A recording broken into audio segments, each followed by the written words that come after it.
une chronique judiciaire. Madame la juge. On s'objecte ou on s'objecte pas. C'est ça, le droit criminel. La rencontre, Gibault-Strizac.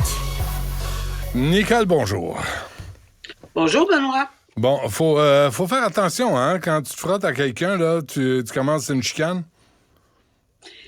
Tu sais, c'est bien malheureux. Puis, c'est ça. Alors, une chicane, tu sais, des fois, on réagit. Toute personne qui a le sang chaud, vif, on en connaît, là, tu sais, qui peuvent s'énerver rapidement et répondre rapidement.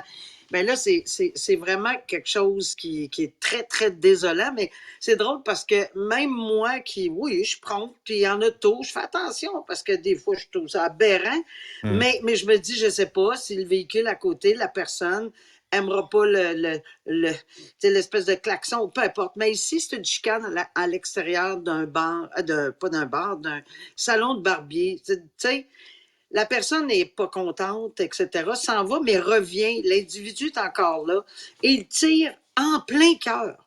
Et ça, c'est tout filmé. C'est pas évident à regarder parce qu'on le sait, le résultat. On sait maintenant qu'il est décédé.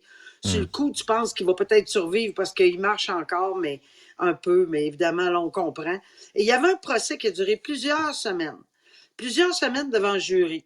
Et en 2 jours, le jury a rendu son verdict. 2 jours. Il y avait 5 verdicts possibles. 5. Alors, mais la version de la défense était, c'est la non-responsabilité criminelle parce qu'il souffrait d'un choc post-traumatique. 2 psychiatres avaient témoigné. Il y avait aussi la légitime défense. Il y avait l'homicide involontaire. Mais non, mais c'est des verdicts que le juge a ouverts en fonction de la preuve. OK, ça veut pas dire que... mais Nicole, légitime défense, parce qu'il avait reçu un coup de boule un coup de tête sur la tête, ou c'est ça? Oui, c'est l'altercation, puis tu sais, il se sentait peut-être attaqué, puis l'autre s'en venait vers lui, puis il avait peut-être l'air agressif, puis... Ah ouais. Bon, en tout cas, la preuve s'est déroulée pendant 3 semaines de temps avec le jury. Homicide involontaire, évidemment, parce que si tu es atteint d'une maladie mentale, c'est pas nécessairement la non-responsabilité criminelle, mais ça peut diminuer ta responsabilité à homicide involontaire, à meurtre au deuxième... en fait, on va commencer par meurtre au 2e degré et à homicide involontaire, bon, blablabla. Jury, 2 jours, non, clair, net, précis, meurtre premier. Alors, c'est avec ampleur que la famille du défunt a reçu évidemment ce verdict parce qu'ils étaient convaincus. On voit le vidéo, ça a l'air assez évident, là, mais l'ensemble de la preuve, c'est sûr que ni toi ni moi, on la connaît. Pour avoir ouvert ces verdicts-là, c'est parce qu'il y avait quelque chose qui soutenait une possibilité, mais entre autres, la question de la maladie mentale, ça soutient tout le temps une diminution de responsabilité, ça, je le sais. Mais alors, c'est terminé dans ce dossier-là. Évidemment, il y a toujours un risque d'appel, mais je veux dire, devant le jury, c'est pas facile d'en appeler d'une décision. Et là, c'est la plus haute peine à vie. Il ne pourra jamais s'adresser aux libérations conditionnelles avant une période de 25 ans. Alors, c'est le dénouement que la couronne attendait et que les familles attendaient.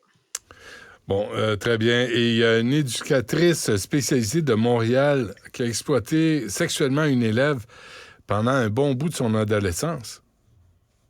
Oui, quand elle avait été accusée, cette personne-là, on en avait discuté de toute façon parce qu'il y a toujours la question de la présomption d'innocence. Mais là, elle a plaidé coupable.